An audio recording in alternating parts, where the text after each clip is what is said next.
Qui è ora. Qui è dove conoscere significa confrontarsi con le sfide della contemporaneità, ascoltare le nuove generazioni da accogliere nel tempo presente. Ora, Università Cattolica del Sacro Cuore. Visita il sito unicat.it.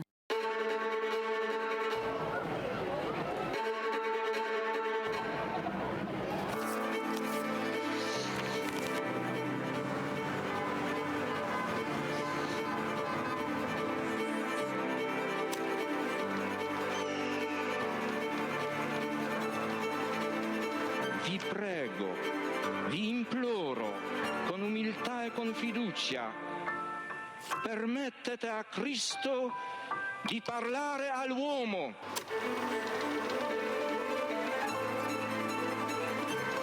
Don Gius aveva capito il problema che avevo. Se la tua vocazione è vero, il tuo lavoro verrà fuori anche dai sassi.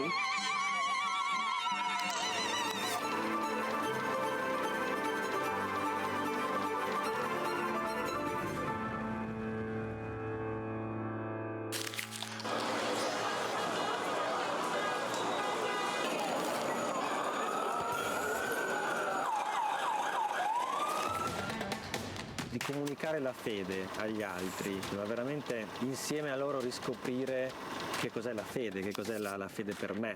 Portare Cristo agli altri, comunicarlo agli altri è l'unico modo che abbiamo per conoscerlo veramente.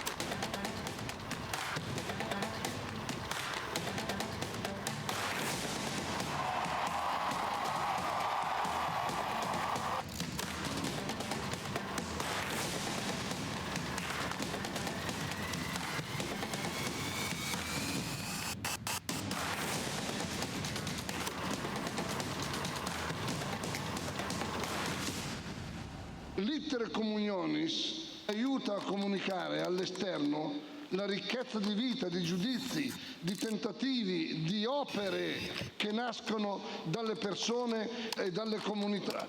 L'iter communionis è proprio la vita del movimento. Scrivete all'iter communionis le vostre esperienze, ci fate bene.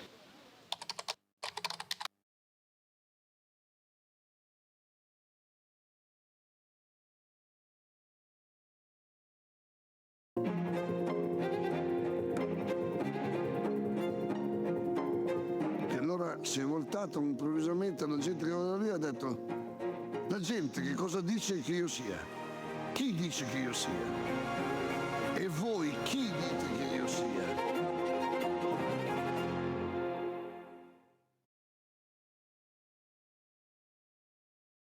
Qui è ora.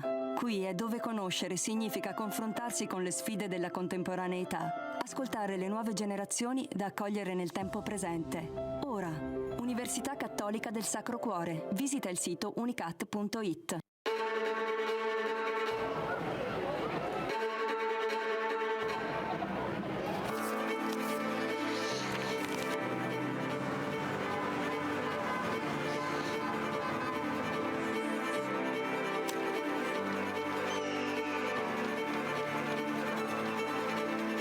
Vi prego, vi imploro, con umiltà e con fiducia, permettete a Cristo di parlare all'uomo.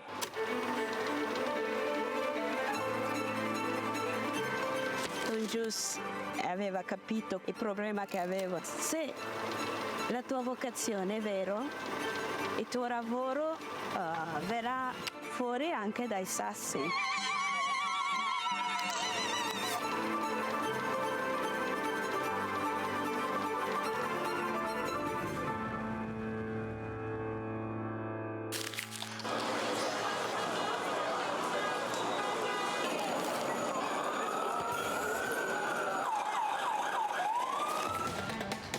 Di comunicare la fede agli altri, ma veramente insieme a loro riscoprire che cos'è la fede, che cos'è la fede per me. Portare Cristo agli altri, comunicarlo agli altri è l'unico modo che abbiamo per conoscerlo veramente.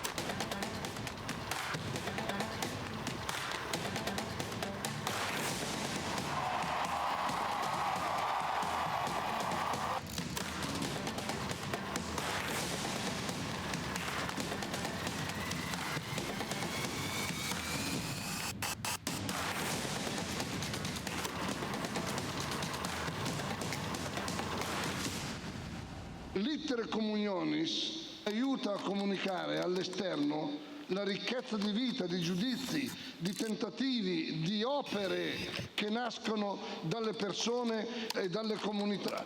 Littere Communionis è proprio la vita del movimento. Scrivete a Littere Communionis le vostre esperienze, ci fate bene.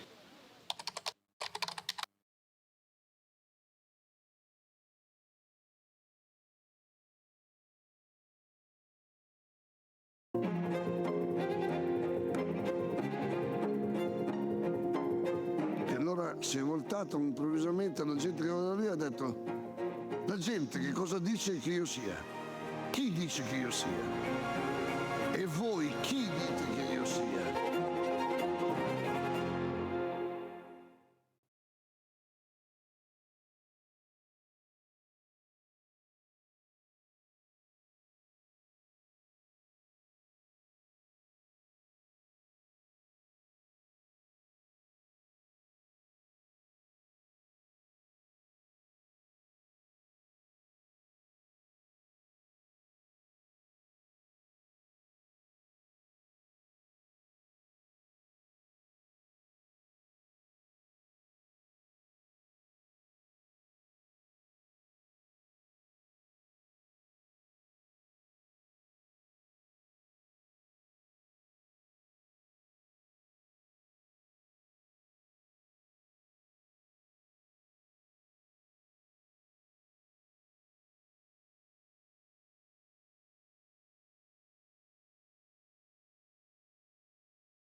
Civiltà dell'amore.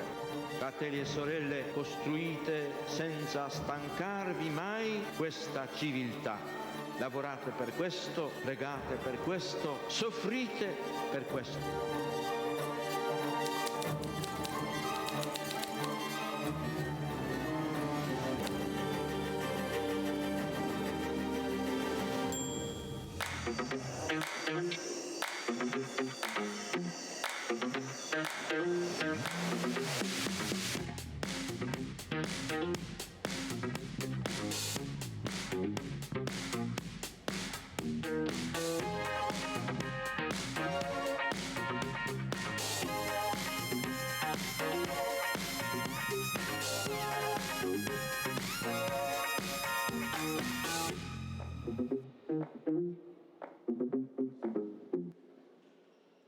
Buonasera a tutti.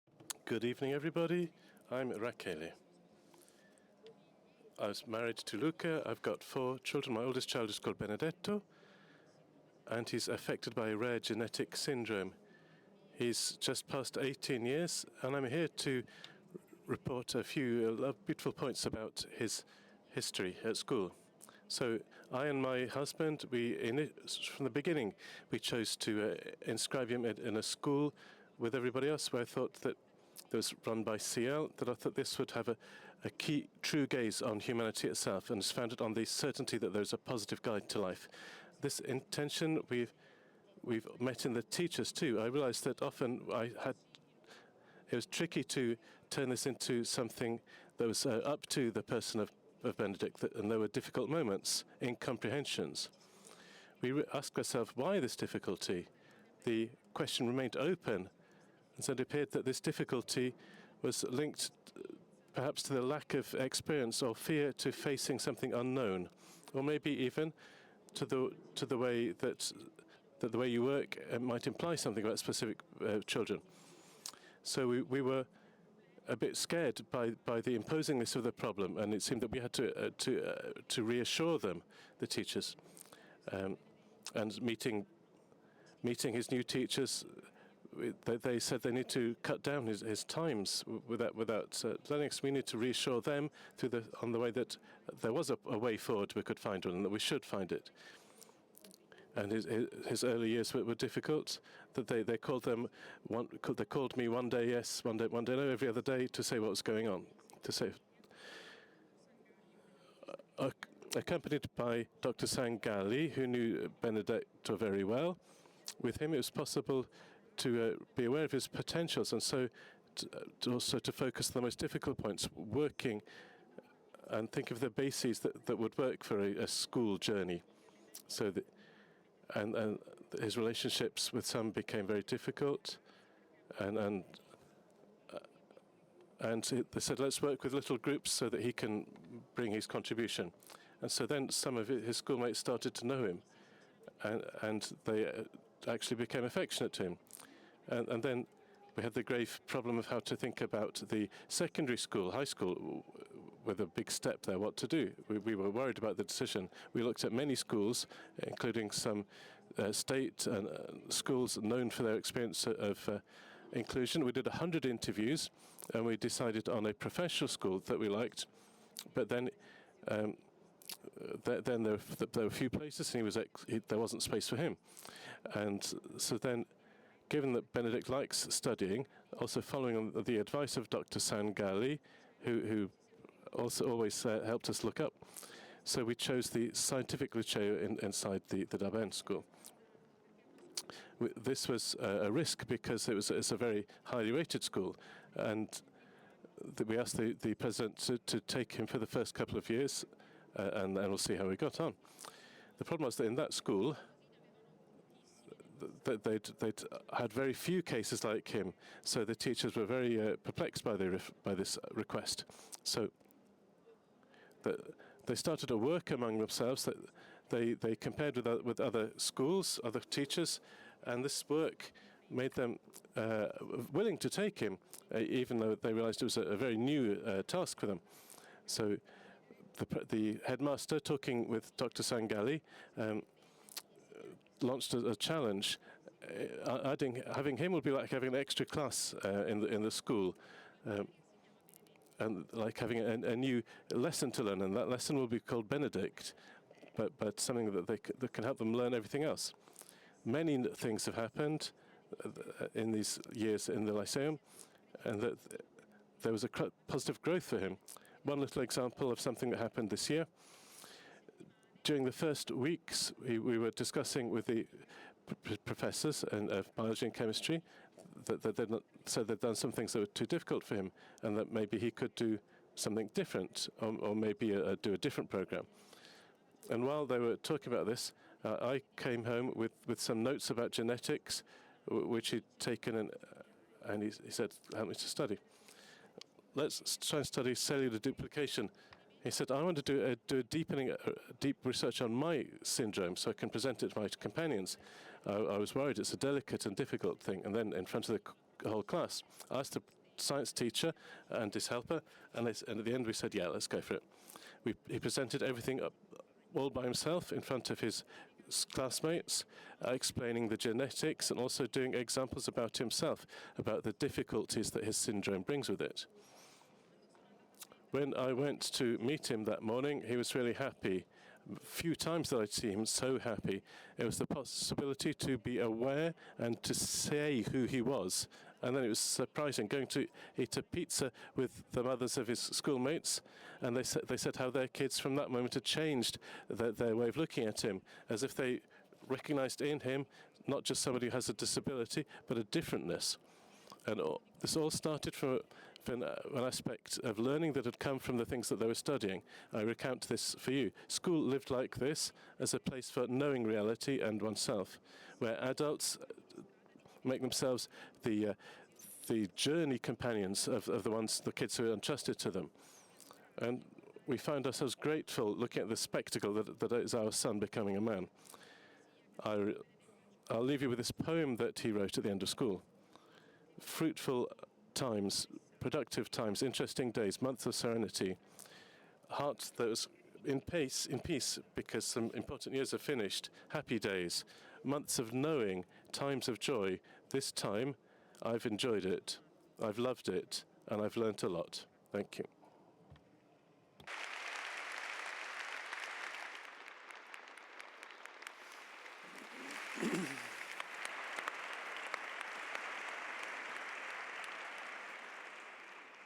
Allora, buon pomeriggio.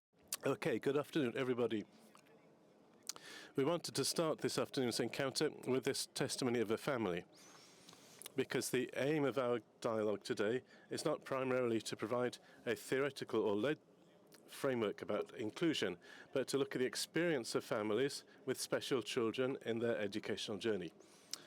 So we're going to talk about schools and children and young people with disabilities, and we're going to do it with the desire to look at the many positive experiences that there are, but also the difficulties that are still present and to need overcoming. We'll do it here with us. There are three personalities who've agreed to share their views and experience, and we thank them from the bottom of our hearts. Professor Luigi D'Alonso from the Catholic University of the Sacred Heart in Milan, one of the greatest experts in special pedagogy in Italy. He directs the Center for Studies and Research on Disability and Marginalization and is the National Coordinator and Director of Specialization Courses for Support Teachers.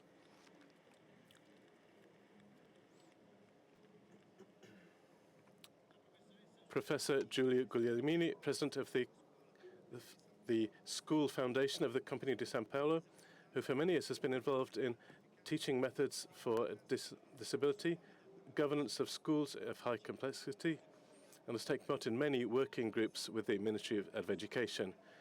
And for her work in the field of education, she has received the award, the Chevalier from the.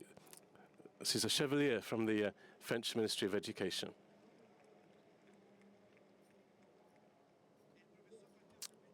Professor Matteo Severgnini, the rector of the Regina Mundi School in Milan, and with the recent past as director of the Luigi High School in Kampala, and he's now the head of Gioventù Studentesca.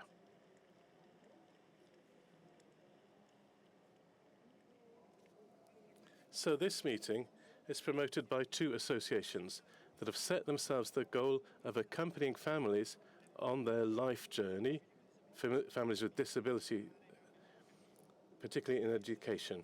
Sostegno, which has been operating in Lombardy since 2009, and the Mongolfiera that was founded in Emilia-Romagna in 2011.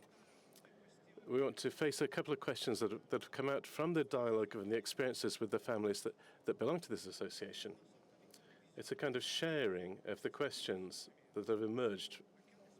It often happens that families find themselves alone in the face of the steps their children must take in their educational path, and it's not always to be taken for granted that schools will be at their side in this responsibility. Sometimes schools are willing to, as we heard, willing to welcome, but they're unprepared. The experience of families is sometimes made of misunderstandings and disappointments.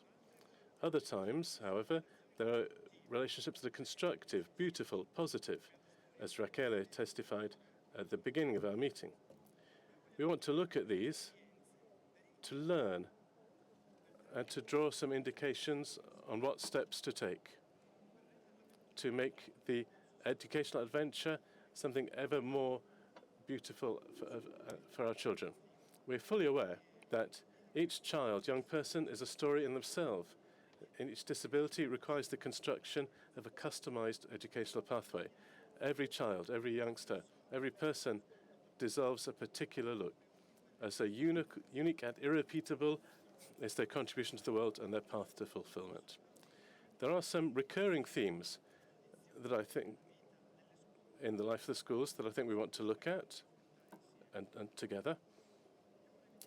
So I want to bring out 2 points in particular that have come out as important in the dialogue with these families.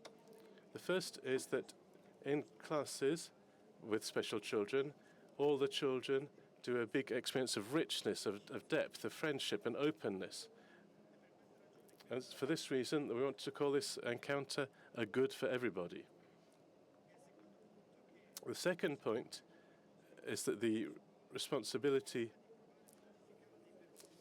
to find courses for special children that have to do with their education and their growth. So we want to start from these 2 working points that I'd like you to react about. First is, why is including students with disables in ordinary classes, as has been provided for in our school system already for some time, why is it a positive value for these children, but also for their classmates and for the entire school community? And then what educational objectives should be placed at the center of the educational activity, aimed at their children and youth to foster their present and future development? Let's start with Luigi and then Giulia. Thank you. Thank you all. Thank you for the invitation. I'd start from an experience that I lived in Brussels. It was very strong. We were at Brussels for a research project, a European project, not so much on schools, even though schools were there, but with Turkish, French, Dutch colleagues, Spanish, Germans too. This project was one which is still worthwhile and wanted to try and understand how to help the kids with intellectual disabilities and with autism to save themselves from the great tragedies that could happen: earthquakes, floodings, etc., fire, etc. And I don't tell you about this in specifics, but because a German colleague, an important member of an important association in Germany for Down syndrome, he stood up and he pointed to me. I was a bit scared, because when people do point the finger at you, especially if they're foreigners, then I get scared. And this colleague said, "Luigi, you Italians have a great responsibility because you are the lighthouse in the world of inclusion." He defined us as the beacon of inclusion in schools. For what reason? Because in Italy, school is either inclusive or it's not a school. University too. Either it's inclusive or it's not a school. And why this total choice so inclusive? I reckon it's because it's really a pedagogical idea and civil idea. A person with disability is it's not just their deficit. They're not identified with their blindness, their deafness, with their autism, with their physical difficulties. A person with difficulties is a person, and as such, as Rosmini said, doesn't have the crime, but as a right. Or rather, he has a human dignity that isn't given over by others, but is proposed to others because it's born with them as person, made in the image of God. Like this. The openness of our schools to people with disability, Article 3 of our Constitution says this, that all citizens have equal dignity and are equal in front of the law without distinctions of sex, of race, of language, of religion. Also Article 34 of our Constitution, where it says that school is open to everyone. These 2 articles, they found the concept of inclusion. They energize it. Above all, the law, the right to equal dignity, that schools must accept everyone, including those who are the cause, those have more need and more help and more skills. For a long time, our civil society thought to be able to help people with disabilities by protecting them from the world. Like in special schools, in closed institutions, in different classes. I think in the beginning of the 70s, there were almost 1,000 special schools in Italy, with maybe 8,000 different classes and 40,000 people in institutions. But we've understood that this was a mistake, and we need to underline that it's a mistake. You don't prepare people for life if you don't grow in life, because life is like the port at the sea. And in a port, there's everybody there. There's the rich man with the yacht and the helicopter, and there's also the poor Maasai, the poor fisher, because life is really like a seaport. And if we look attentively and with a serene gaze at these long years, more than 50 years now, that we've opened the doors of our school to people who had disabilities, we can see that the journey we've taken, it wasn't in vain. And this choice imposes itself with all its value. It wasn't vain because we understood many things. We understood that the person with disability can stay with their classmates. We've understood, and this is the disabled person themselves inside the class, so that we must abandon old ways, old traditional ways, if we want to satisfy the needs of our pupils.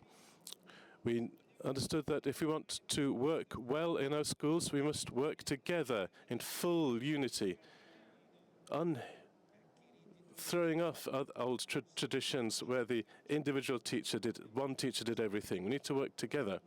We've understood, above all, that we need to change our traditional model of doing didactics, of teaching. In the school where they work best, we see teachers who are able to innovate their teaching methods, not being afraid of abandoning the castle of their teacher's chair, of creating new situations, new ideas. Because where you work well, we've seen that the results can be obtained. We can do it well, do it enjoying it.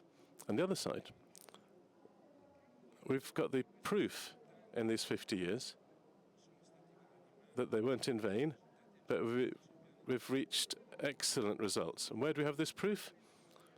We have it at the end of the school system in university.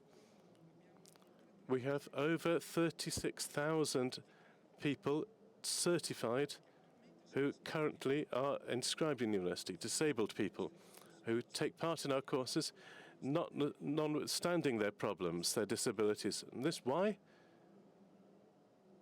Because Italy has been the beacon in the world of inclusion. Thank you.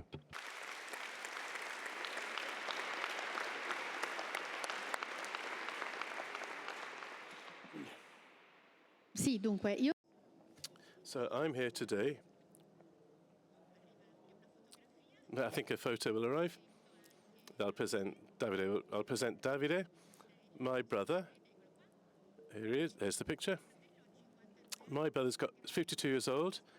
He, from an early trauma, he has some disabilities.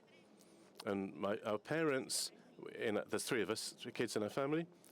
I deal with schools. My brother is a doctor, and Davide is disabled.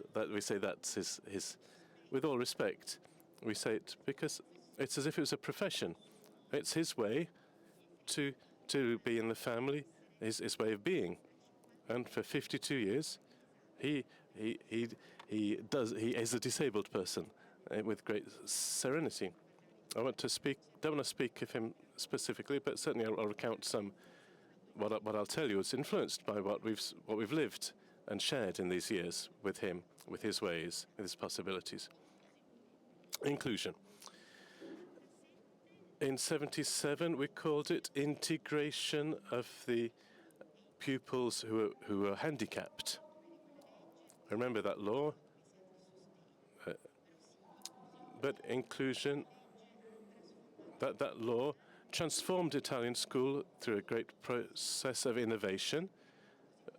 Maybe we weren't so aware 50 years ago, but it really happened. And I think we can testify to this change, having seen it, lived it, not just in my family, but also in the schools. It's an important process that has, above all, brought, what did it bring?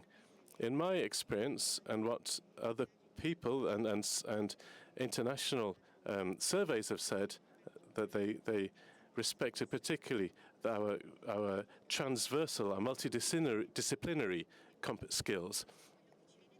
What was said is that the classes within which there's one or more disabled pupils, these are classes in which everybody, or really everybody, grows, develops more easily. So these are this is evidence that helps us work better with others, that helps them be creative, be tolerant, be more able to recognize our emotions, more able to develop their social skills. So both at school and outside school. So the scholastic community, all of that community, has a potential, but the helper, the administrator, all the parents, it's not just a good for the pupils, but for the whole scholastic community,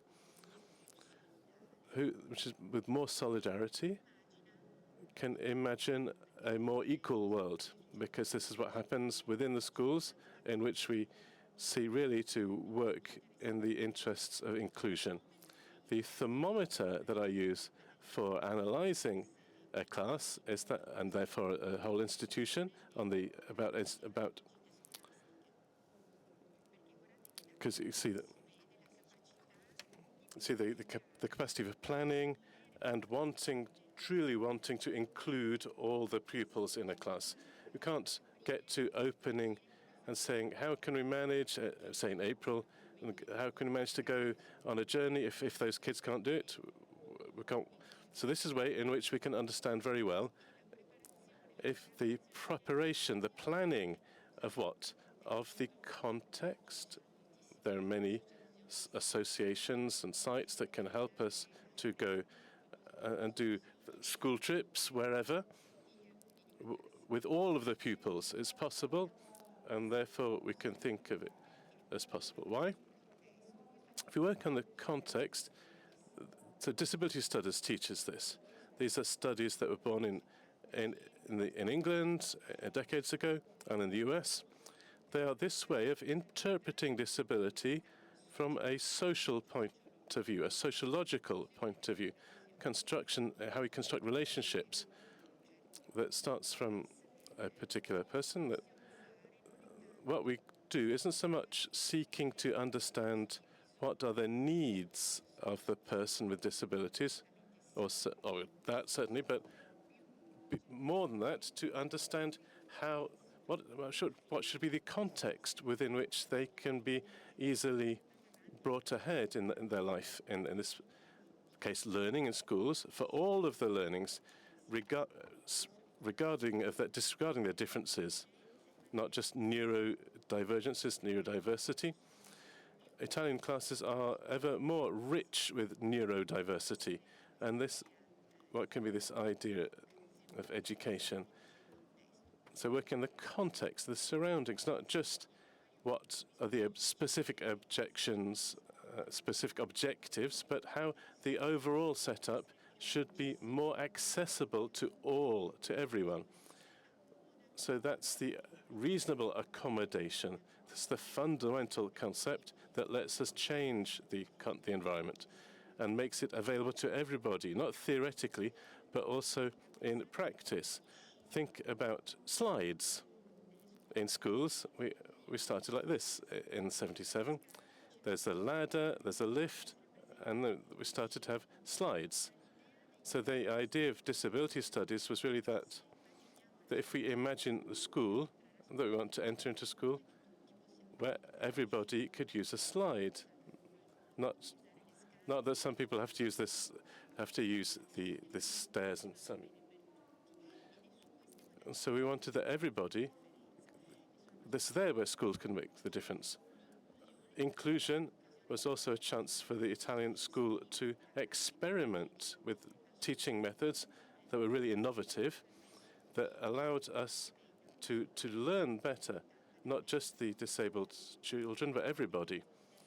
So the context, the environment is really an idea that needs to be worked on through, requires some work, requires some effort. We need to involve, firstly, the disabled people themselves, because those who bear disability is a chronic and stable situation, but we all can live moments, periods of disability. So disability is also part of life, and we all can learn with difficulties, sure, and perhaps even in desperation and loneliness, to overcome and to face that which could be a temporary or not disability. The more we do this, the more we realize that the idea of that we face this, the more the Italian school continue to be inclusive, a beacon for the whole world, and working ever more. So changing the questions. The question is, how can we be able to teach to everyone and everybody? Thank you.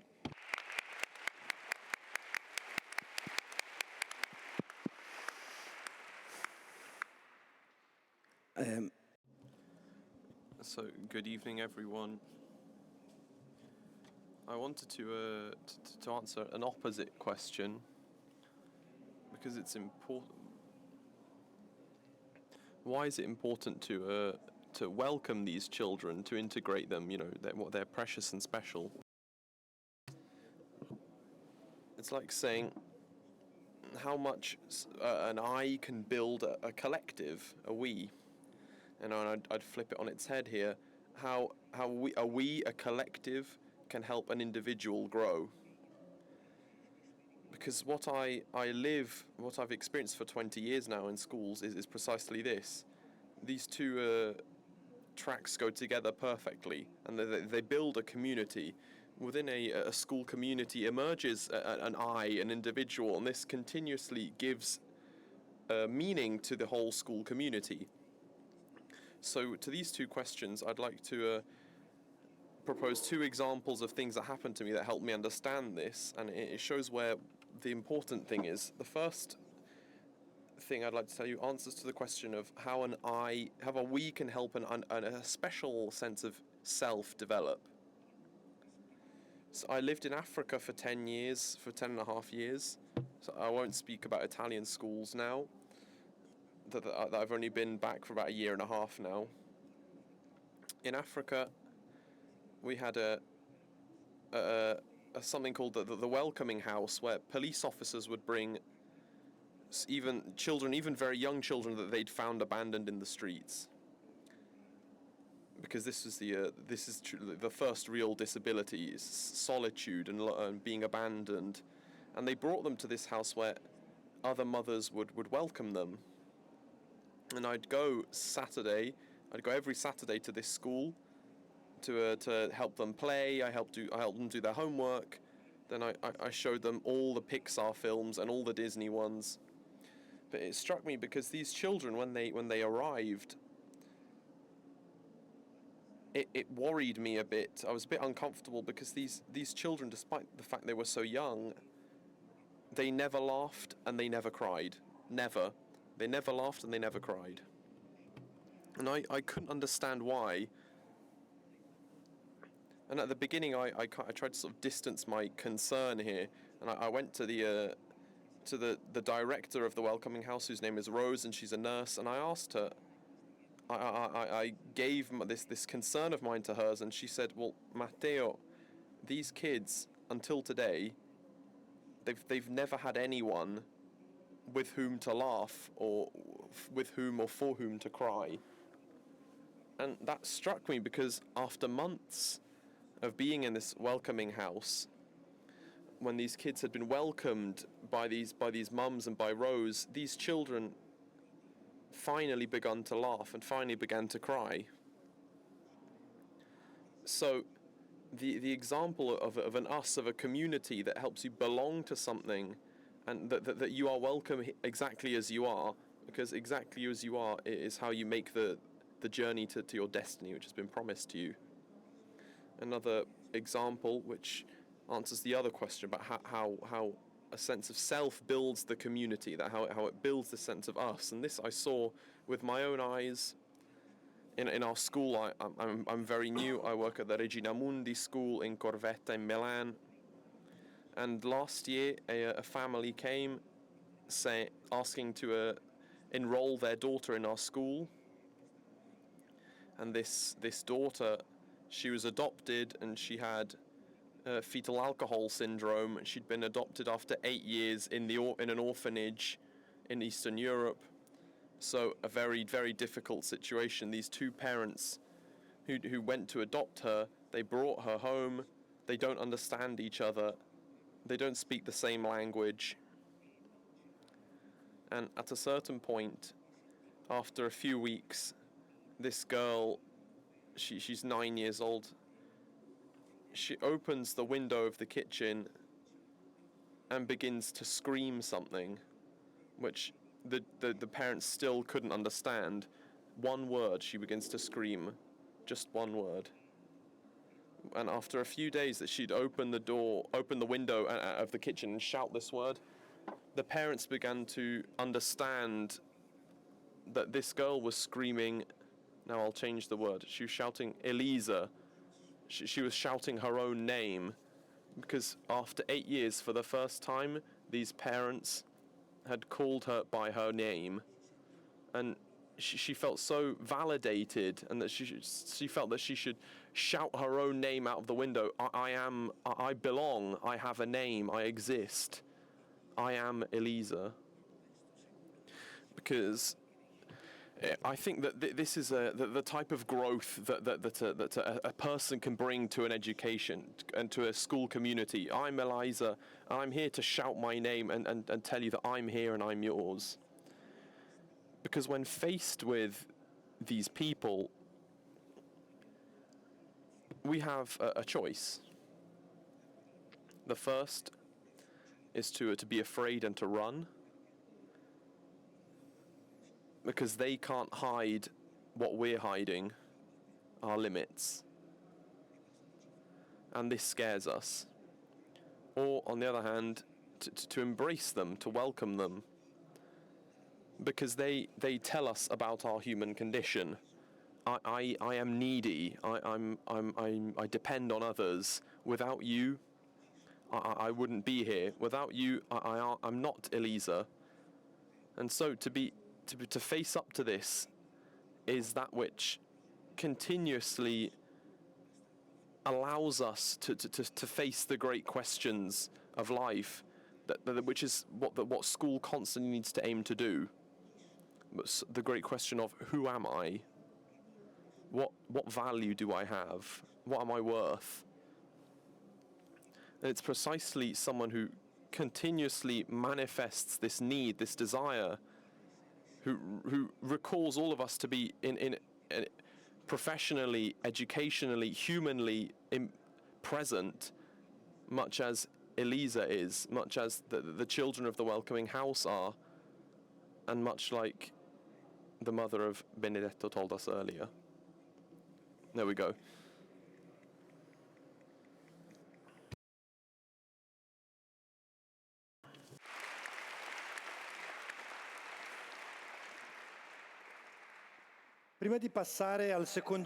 Before moving on to the second round of questions, we have a video. We asked Renzo Vianello, ex-professor of psychology and development at the University of Padua, to tell us about the achievements of some of his students, in particular the experience of the positive effects that you can have through the education of children with intellectual disabilities. Beyond their academic work, Professor Vianello has always applied himself to building school family pathways in many parts of Italy.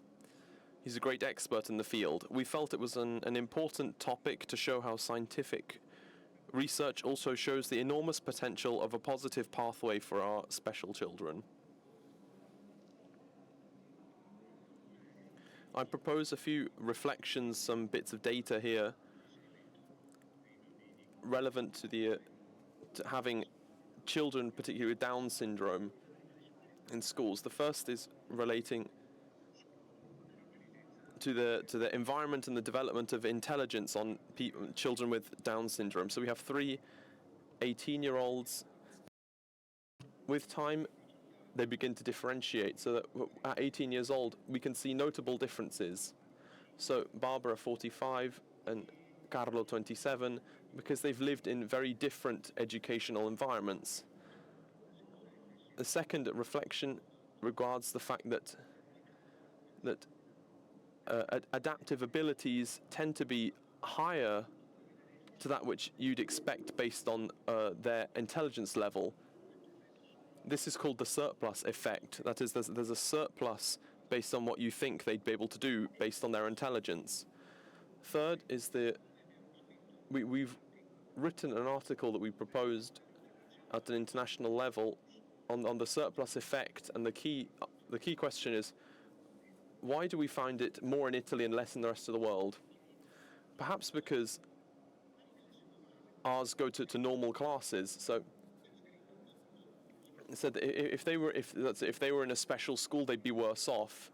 So what are they doing well in? First, they learn more. Secondly, they contribute more in the development of social development and autonomy. They build better friendships. So, some say, how do you know if their friendships are like yours? If are you also disabled? It helps build social relationships. It helps their well-being when they're with their classmates. They're more accepted in society. They've got a better understanding and sense of themselves, and they behave better. So they have a better quality of life. And there are there's also data that says that it doesn't harm or negatively affect their classmates, and they present similar or even better marks in school than they would do without a disabled classmate. So it seems to suggest, the data seems to suggest that having this disabled child in class helps everyone else. So what are the best things that we need? The importance of proper planning and proper monitoring. Secondly, that teaching in general needs to be adapted, and the way we do it needs to be altered.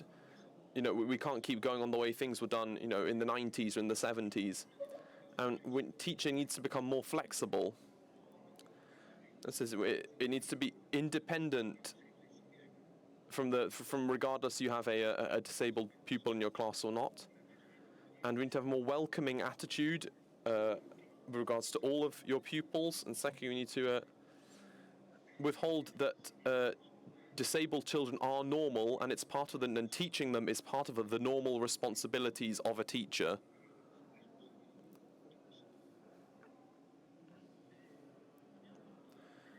We also did some research for many years, for 40 years now, on attitudes, and it's an important thing to talk about.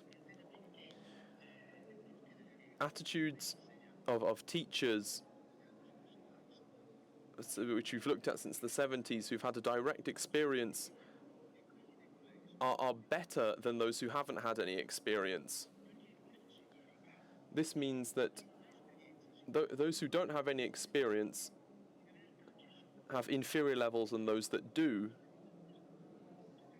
And I think this is quite interesting. And it also seems that that the children of their same age, that almost everyone, 94% according to the research, will tell you that the experience of integration is useful to them, and of interaction is helpful because it facilitates understanding of differences between individuals. And finally is research regarding the parents of children with disabilities, and they confirm that having their children integrated into schools is a positive experience. So we need to keep this in mind on the whole, and I'd ask you to reflect on this.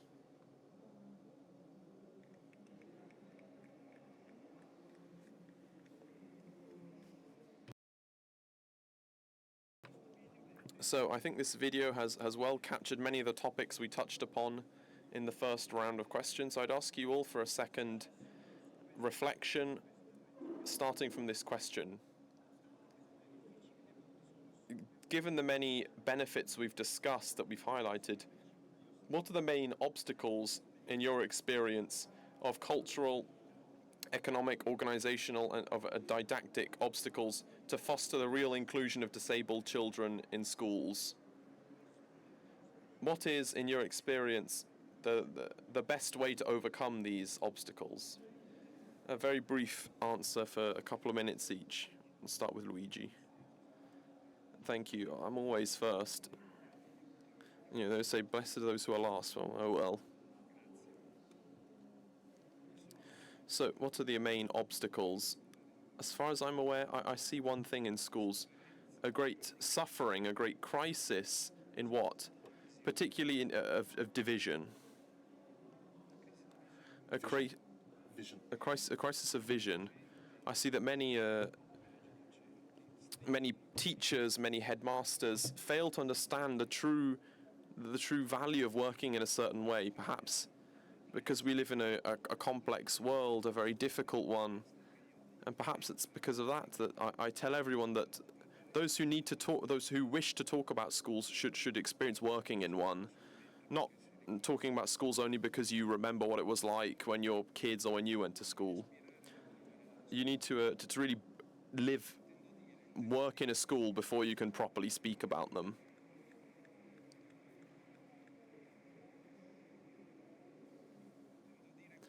What I mean is that if you lack this vision, you lack something fundamental, which shows what you mentioned earlier, and that's recognizing your pupil, your child, and in my view, that's part of the passion for your work. You know, it was said before that nothing great was ever accomplished without passion. The famous phrase goes. But even Don Milani, once he became famous, journalists would come to him and say, "How did you manage to teach?" He was a priest, and he'd get angry, and he'd get really angry, and he'd say, "Stop asking me how I managed to teach. Start asking me what you have to be like to teach, and that what you need is passion." And this is something we need to work on. Because a teacher can make the difference. A teacher who recognizes the needs of his own pupils can make the difference. We teachers can be blessings for pupils. Our pupils, they don't learn from teachers who don't fuel their passion for school. And how can you teach if you don't know how to strike these pupils, how to incite the desire to learn? And in fact, pupils teachers who don't get their pupils, who don't have meet heart to heart with their children, never have any success as teachers. So what do we need to do? I think we have a ridiculous level of teacher training. It's ridiculous, the current programs. We need to concentrate on how we teach, on teacher training. There's a great crisis in education these days across Italy, as we spoke earlier. Problems with behavior, not from pupils with disabilities. Now the problem in many classes is no longer pupils with disabilities, but the others, difficult kids who've been poorly, people who I call poorly educated, but at home, foreign students who don't speak our language, but who need further support. Difficult kids, anxious ones. We need to understand how to work properly in these contexts. Otherwise, we'll never get to inclusion. We need to manage our classes better. And to manage them better, we need a deeper level of training, because we know how to work well. We know how to be inclusive. We know how to manage classes. We know how to work for everyone and how to do it well. So how do we get out of this? How do we improve? I think where I see the future is differentiating how we teach. That is, when in class, not to have just one figure, but to think that there are 20, 25 different brains And you need to think about all of them, not by making 25 different programs, because no one, not even Superman, would be able to work like that. But to think about the specific needs of your pupils, of your kids. This is possible, and this is what you need to differentiate.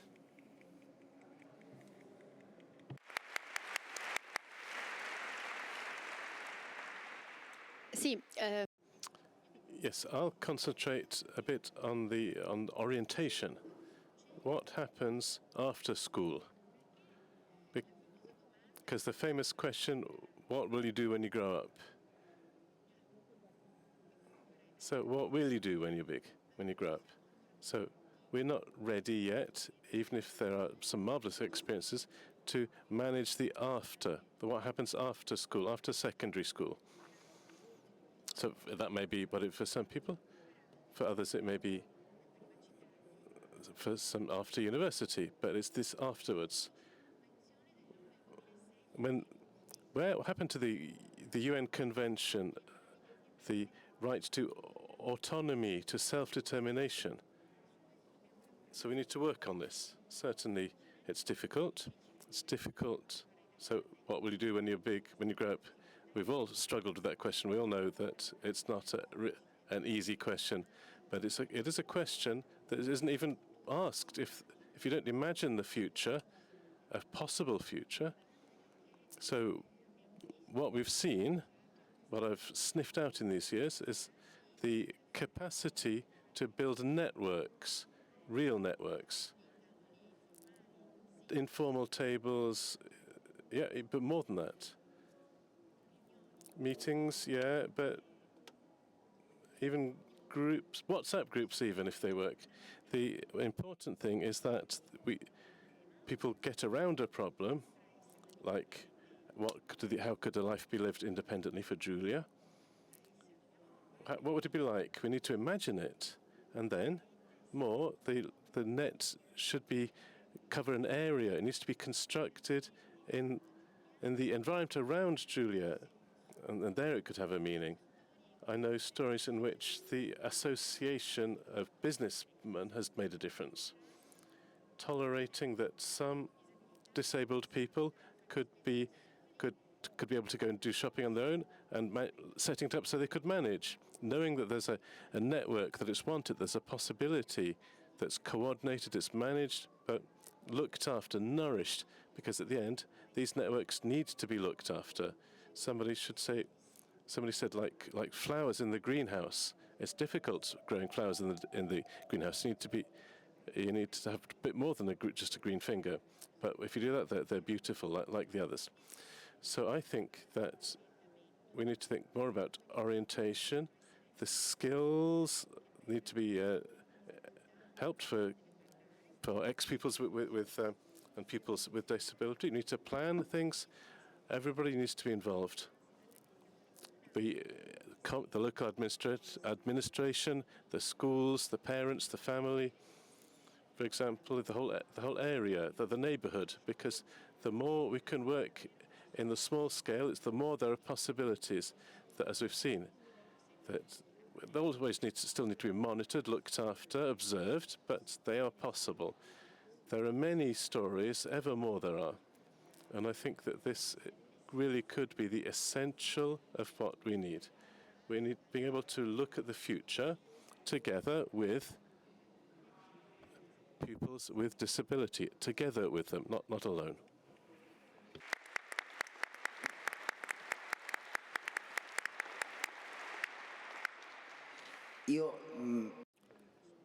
To respond to this question, I've put down 3 quick points. The first one, as already been said, the need for formation, for training, that there be the desire, above all, that adults can feel the need to learn, to be formed, be trained in front of that which reality is asking you, which is different from what you had in mind.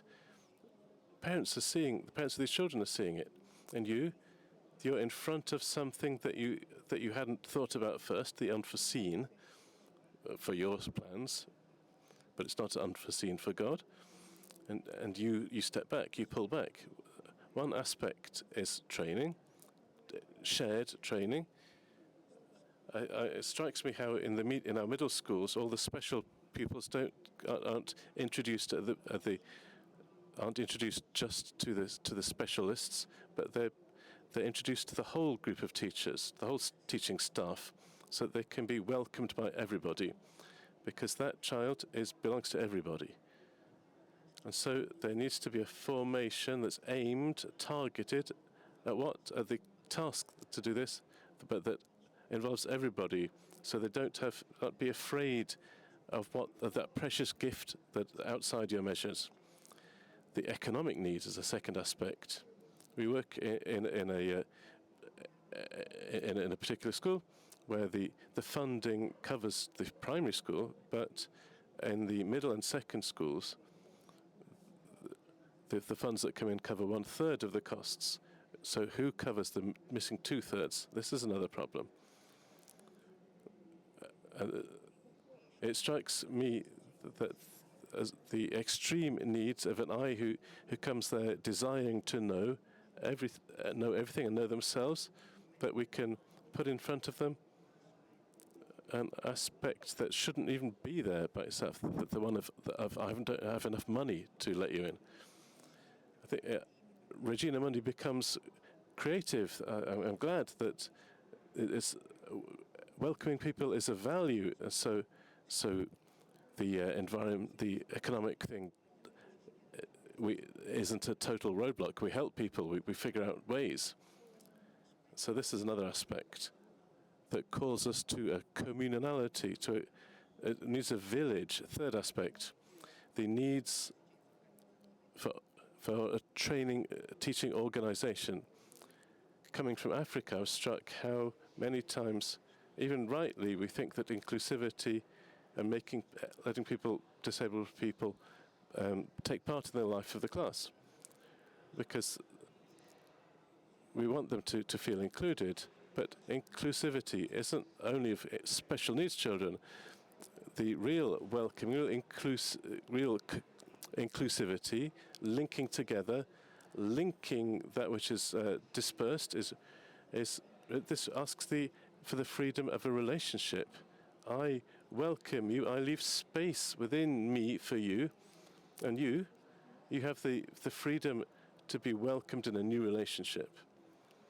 So inclusivity isn't just for special needs children in class to learn, but how all the class can learn from you. It's not to be taken for granted that the standard class should be rethought, perhaps. New workshops where you enter and you come out together. I'm always struck how in our middle school, and I'll finish this, nicking a bit of time, but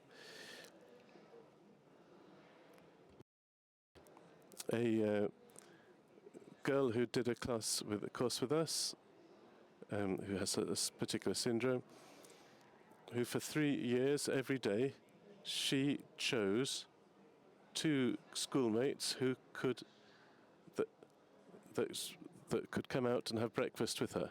At the beginning, everybody was in discomfort in staying in front of a child like this. But in time, with shared life, this became the possibility exploded for a friendship. The children were competing to be the ones chosen, and from there, the sharing. So what do you like? What music do you like? What do you like to draw? And they started to use this breakfast time to draw pictures together. And at the end of the 3 years, a little booklet came out where each picture that had done by this girl together with her friends, a little thought about what the schoolmates had learnt from this girl. New creativity. And the last thing I want to say, if you'll let me. You can get ill from school. Teachers get ill. Parents can get ill because of school. But of loneliness, you die. This is a phrase that was said by our leader of support, and it struck me. because the school is like a home. It has to have a door to welcome people in. It needs to open, and sometimes it needs to close, because if you're not able to welcome, then you only do bad things. A door that's been thrown down is an invasion of the house. It's not a welcoming. So that the 3 points we need to say: help, for real help. But you can get ill from school. Out of loneliness, you die these days. So this encounter, I think, can really be a point of light that the welcoming be the real question. I think we need to do this journey together. We need to do it. Thank you.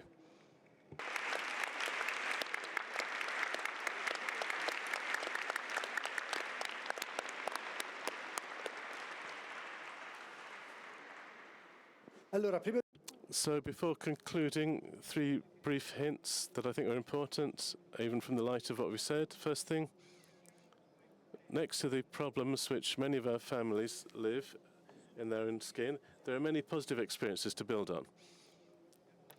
So we want to look at these pictures of hope to refresh our view, full of hope for the present and for the future. We want to decide not to start from complaints about what doesn't work, but from the certainty of a possible positive. These positive experiences, as you've testified, don't build themselves by themselves. You need to have the courage to look at the problems that exist, and the encounter is also born from this, can be born from this. At the same time, each one of us asked for time, commitment, attention, and action to ensure that our special children and young people can have a positive experience at school. And the associations that have promoted this meeting have tried to do this together with the schools. And then we can also say the third aspect, that special children are good for everybody. And this has come out very clearly today. Whoever's encountered them in their school experience knows what I'm talking about and could tell everybody. So that's why we decided to conclude our meeting with a short video in which we collected testimonies from support teachers who we asked to tell us in a few words what they have learnt from accompanying the special children and young people in their care. Let's look at it together.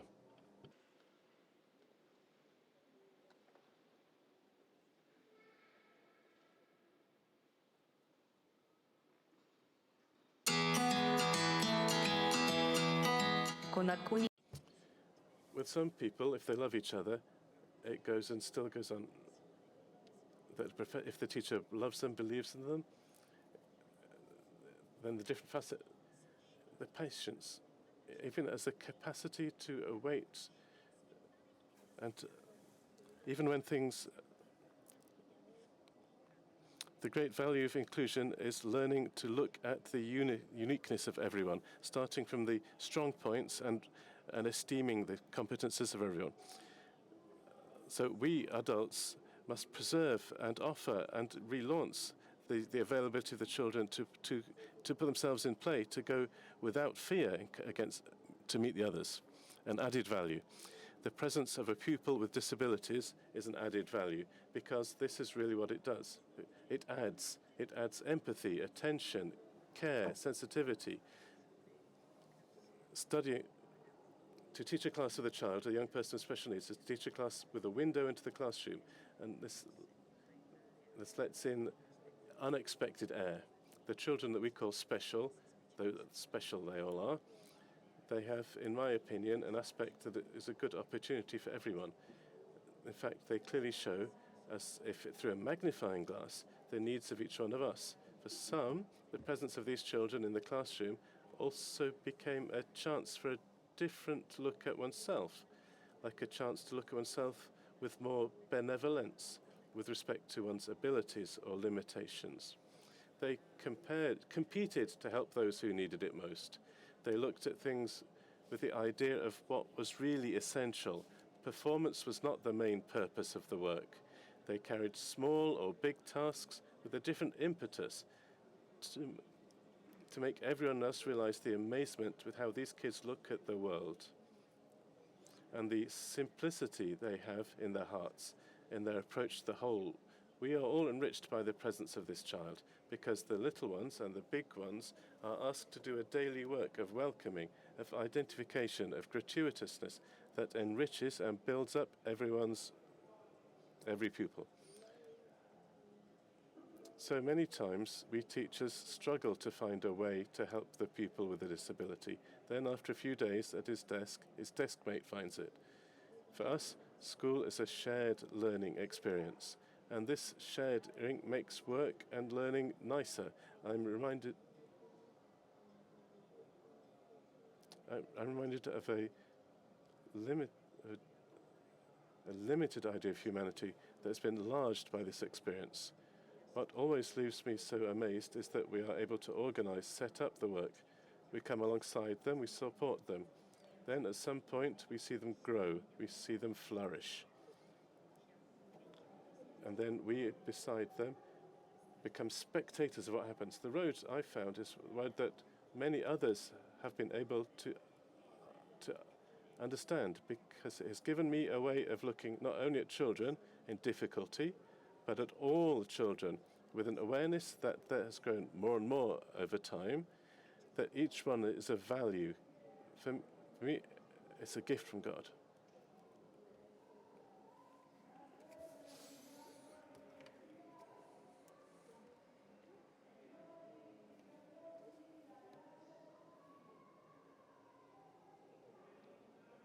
So, final step. We've seen what great positive emerges from these testimonies.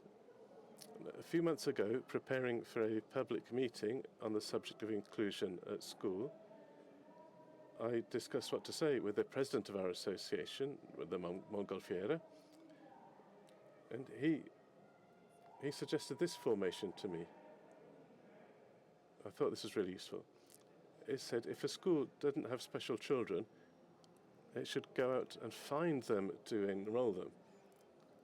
And this seems to me a brilliant insight, and I'd like to leave us all with this awareness and desire. I thank you all, really all of our guests, for the great dialogue that we've had. Thank you.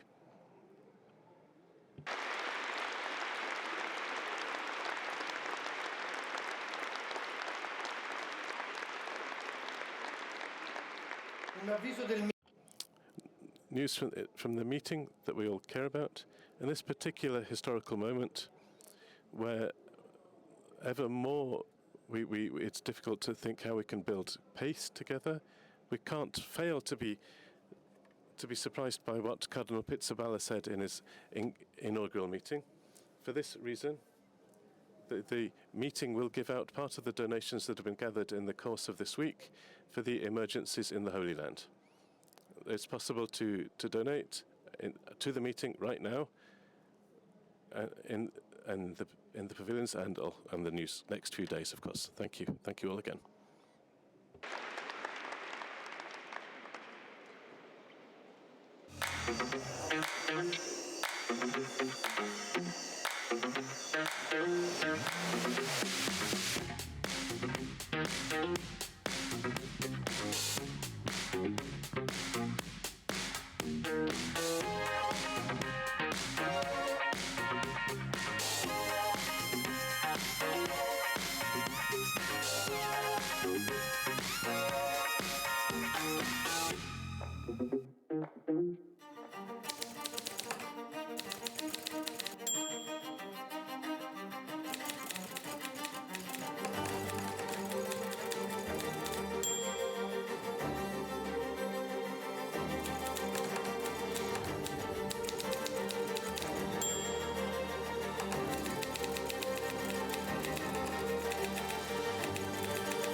Civiltà dell'amore, fratelli e sorelle, costruite senza stancarvi mai questa civiltà. Lavorate per questo, pregate per questo, soffrite per questo.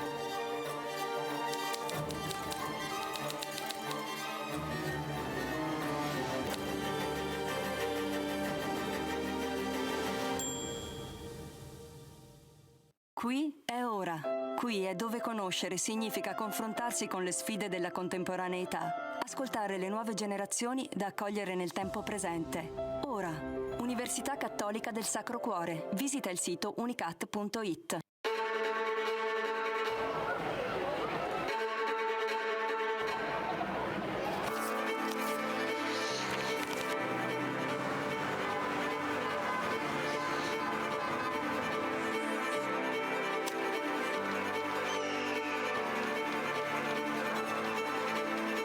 Vi prego, vi imploro, con umiltà e con fiducia, permettete a Cristo di parlare all'uomo.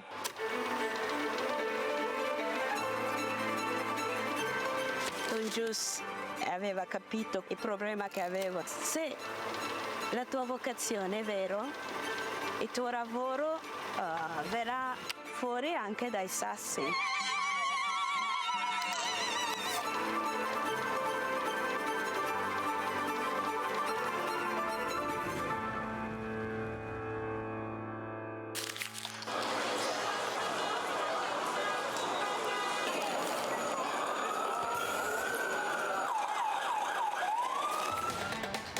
Di comunicare la fede agli altri, ma veramente insieme a loro riscoprire che cos'è la fede, che cos'è la fede per me. Portare Cristo agli altri, comunicarlo agli altri è l'unico modo che abbiamo per conoscerlo veramente.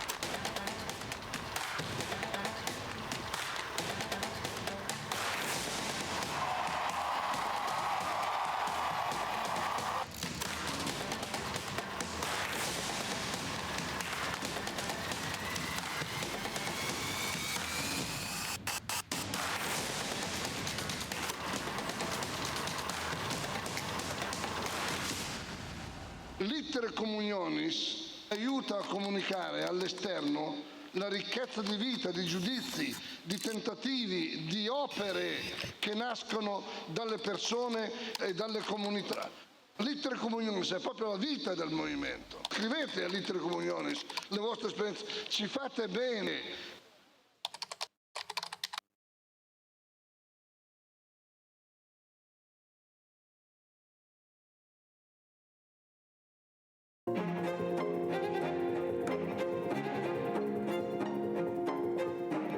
Si è voltato improvvisamente alla gente che era lì e ha detto: la gente che cosa dice che io sia? Chi dice che io sia? E voi chi dite che io sia?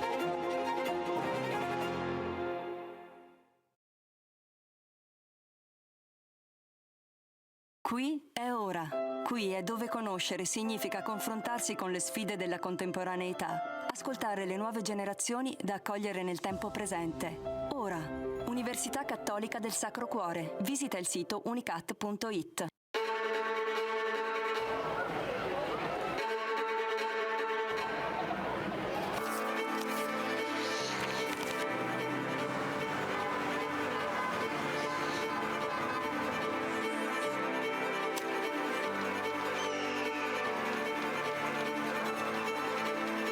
Vi prego, vi imploro, con umiltà e con fiducia, permettete a Cristo di parlare all'uomo.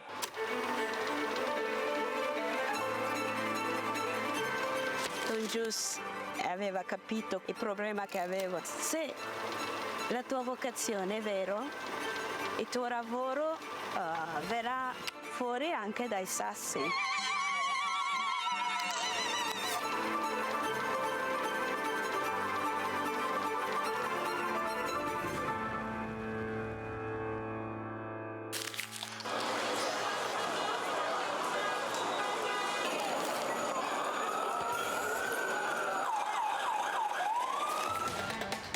Di comunicare la fede agli altri, ma veramente insieme a loro riscoprire che cos'è la fede, che cos'è la fede per me. Portare Cristo agli altri, comunicarlo agli altri è l'unico modo che abbiamo per conoscerlo veramente.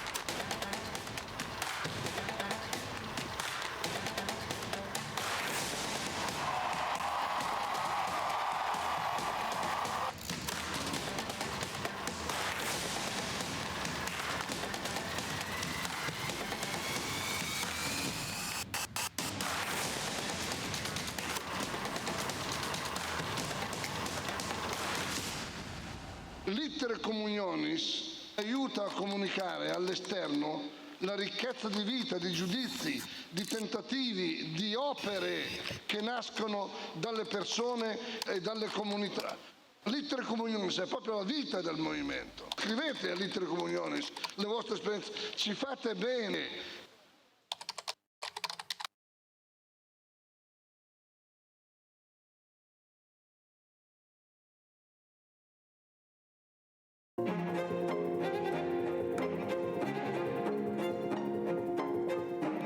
Si è voltato improvvisamente alla gente che era lì e ha detto: la gente che cosa dice che io sia? Chi dice che io sia? E voi